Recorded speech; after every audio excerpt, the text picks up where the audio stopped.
However, on a deeper level, I can tell you personally, from the journeys that I've taken into some of the most magnificent, beautiful, pristine, remote, and isolated places remaining in the world today, that the conditions and the diseases that we often take for granted here in the Western world, in the modern world, either because of age or simply because of environment, they simply do not exist in some of these other cultures. I've been with people in the Southern Andes where the cancers simply don't exist. They don't get breast cancer and prostate cancer. In Asia, in Egypt, in the Middle East, people well into their 100s who have memories just as sharp as a tack. And we're often told that dementias and the loss of memory is a function of age.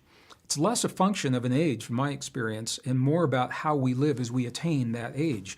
What are the factors that contribute to these conditions that are stealing from us the very thing that we cherish the most, and that's life itself, both ours and our loved ones? And the answer is sometimes difficult for people to see, but it is in the way that we have chosen to live our lives and the way we've chosen to think and believe about ourselves as we're living our lives. And these are two separate yet related ways of looking at what's happening to us in our bodies. When I was in school, I was taught that the brain is the master organ in the body. And the brain is certainly important, and we all acknowledge that.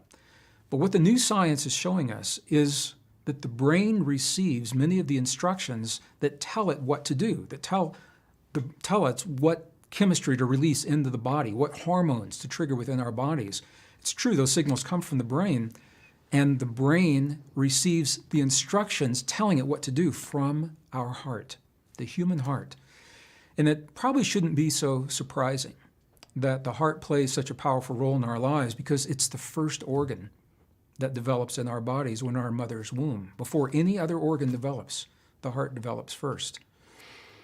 And one of the great mysteries in the Western medical model is, what is it that triggers that very first heartbeat? What is it that happens in one instant where there is a mass of cells and tissue that are motionless, and the next instant something happens, the spark that triggers the life that begins beating is our heartbeat? What happens? Science has yet to answer that question. They don't know for sure. This is one of the places where our ancestors had an answer that science simply cannot support at this time. And what our ancestors said to us is that first heartbeat, it's the moment that the soul comes into the body, the moment that we make the connection with something greater, something bigger than ourselves.